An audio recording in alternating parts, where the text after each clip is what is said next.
খুলনার ৬টি আসনেই বিএনপির দুর্গ হিসেবে পরিচিত। এবারের নির্বাচনে জোটকে ছাড় দেয়ায় ৫টি আসন প্রতিদ্বন্দ্বিতা করছে জামায়াতে ইসলামী। নেতারা বলছেন, রাষ্ট্র গঠনে জনগণ পরিবর্তন চাইছে, তাই জয়ের জন্য আশাবাদী তারা। তবে বিএনপি আমলের উন্নয়নের কারণে জেলার সবকটি আসনই নিজেদের দখলে নেয়ার আত্মবিশ্বাস বিএনপির। সুন্দরবন ঘেঁষা খুলনার ৬টি আসনের সবকটিতেই প্রার্থী রয়েছে বিএনপির। তবে খুলনা ৪ আসনটি জোটের খেলাফত মজলিসকে ছাড় দেয়ায় জামায়াত প্রতিদ্বন্দ্বিতা করছে ৫টিতে। এছাড়া ইসলামী আন্দোলনের ৫ প্রার্থী সহ মোট প্রতিদ্বন্দ্বী আছেন ৩৮ জন। নতুন রিন গভীর থেকে পরিষ্কার করে কাপড়কে রাখে নতুনের মতো উজ্জ্বল। নতুন রিন অ্যাডভান্সড পাউডার। গণতন্ত্রের অগ্রযাত্রার পথে সৎ ও যোগ্য প্রার্থীকে চান ভোটাররা। দেশের মানুষ দীর্ঘ সময় তারা ভোট দিতে পারে নাই এবং ভোট দেওয়ার জন্য বাংলাদেশের মানুষের মধ্যে নতুন প্রক্রিয়া শুরু হয়েছে। প্রত্যাশা এটা একটা পূরণ হওয়ার একটা খুব জোরসোর দেখা যাচ্ছে।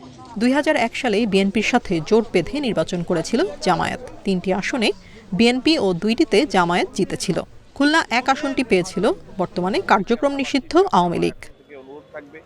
এবার সবকটি আসনেই জয়ের আত্মবিশ্বাস বিএনপির। নেতাদের আশা, বিএনপি আমলের নানা উন্নয়ন বিবেচনায় তাদেরকেই বেছে নেবেন ভোটাররা।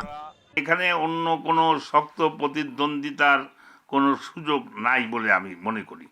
এখানে বিএনপি শক্ত ঘাঁটি। খুলনার যে ৬টি আসন, এই ৬টি আসনে ইনশাল্লাহ আমরা নির্বাচিত হব।